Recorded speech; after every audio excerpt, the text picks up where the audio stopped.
අද අපි කතා කරන්න ලෑස්ති වෘශ්චික ලග්නය පිළිබඳව. සාමාන්‍ය රූප ස්වභාව යහපත්සේ වැඩුණු අවයව වේ. නිරෝගී වේ. වකුටු හිසකෙස් වේ. ගතිගුණ ඉක්මන් කෙනෙක් වෙයි. නිර්භීත වෙයි. රහස් නැත. අවහිරයට පයින් ගසා ඉදිරියට යන ගතියක් තිබේ. සාරවත් හිතක් ඇත්තෙකි.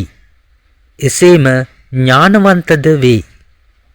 නොයෙක් ක්‍රියාවන්හි දක්ෂභාවයක් සහජයෙන් ලැබී තිබේ. වැඩෙහි දක්ෂ වේ. ඊතා කඩිසර ගති ඇත්තෙකි.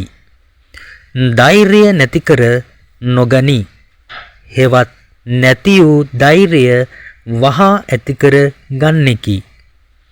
උසස් ආඩම්බර ගති ඇති වේ. ගුණදොස් විවේචනයට ප්‍රිය වේ. අන්‍යයන්ගේ අදහස් ක්‍රියා ආදී දොස් පෙනේ. ඒවා සම්බන්ධ කතා කරන්නට ගොස් නිකරුණේ අසතුටු සාදා ගනී. මේෂ රාශිය ළඟට වෘශ්චික රාශිය ක්‍රියාවෙහි දක්ෂ වේ. නොයෙක් දේ දුටු හැටියේ කල හැකි වෙයි. රැස්කර තබා ගැනීමේ ආශාවක් නැත. මානසික ධර්ම වහා අවබෝධ වන නුවණක් තිබේ. සෙවීමට ආශා ඇත්තෙකි.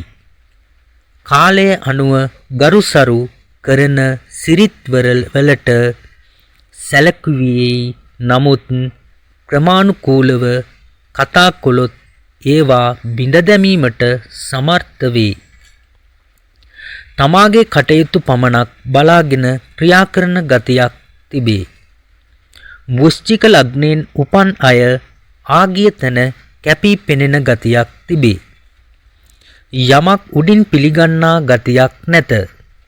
හොඳට අවබෝධයෙන් පසුව පිළිගනී.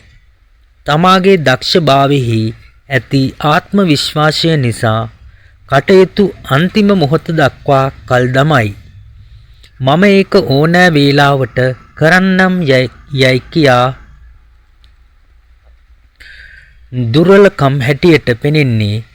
මායමක් නැතිව තමාගේ අදහස් අන්‍යයන්ට දැනගන්නට හැරීම, වහා කිපීම, සෙල්ලම් ක්‍රීඩා ආදියට ඇති ආශාව හා තරමක කුඩුකේඩු කමත්ය. රෝග මූත්‍රාශය ගර්භාශයේ රෝග, මූත්‍රා ගල් හා දරුණු ඉක්මන් රෝග ආදියයි. වෘශ්චිකයෙන් උපන් අයට පුෂ්පරාග කහපාට ගල් පැළඳීම යහපති. මීළඟට ධනු ලග්නය ගැන තොරතුරු අරගෙන එනකම් මෙම චැනලය සබ්ස්ක්‍රයිබ් කරලා තියාගන්න. ඔබ සැමට උතුම් සම්මා සම්බුදු සරණයි.